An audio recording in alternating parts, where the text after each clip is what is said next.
এই দুর্ঘটনায় ইন্তেকাল করাতে আমরা গভীরভাবে শোকাভিভূত। আমি আমাদের দল, বাংলাদেশ জাতীয়তাবাদী দল,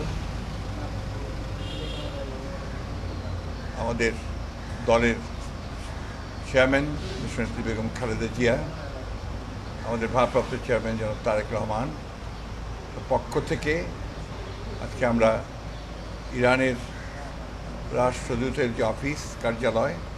আমরা সেখানে এসে আমরা আমাদের শোক প্রকাশ করেছি। ইব্রাহিম রাইসির মতো একজন অভিজ্ঞ, বিচক্ষণ এবং জনপ্রিয় নেতার এই হঠাৎ দুর্ঘটনায় চলে যাওয়া, এটা আন্তর্জাতিক বিশ্বের জন্যেই, শান্তির জন্যে এবং একটা সৌহার্দ্য স্থাপনের ক্ষেত্রে অত্যন্ত একটা মর্মান্তিক দুর্ঘটনা বলে আমি মনে করি। আমরা আমাদের দলের পক্ষ থেকে ইরানের জনগণ, সরকার এবং ইরানের প্রেসিডেন্টের পরিবার, আত্মীয় স্বজন, পররাষ্ট্রমন্ত্রীর পরিবার, আত্মীয় স্বজন, তাদের প্রতি গভীর সমবেদনা জানাচ্ছি এবং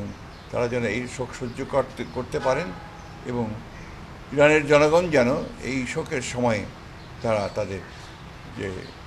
স্থির যে সিদ্ধান্তগুলো, তাদের বিশ্ব রাজনীতিতে তাদের যে অবদান এবং তাদের নিজস্ব রাষ্ট্রে যে ভূমিকা, তারা যেন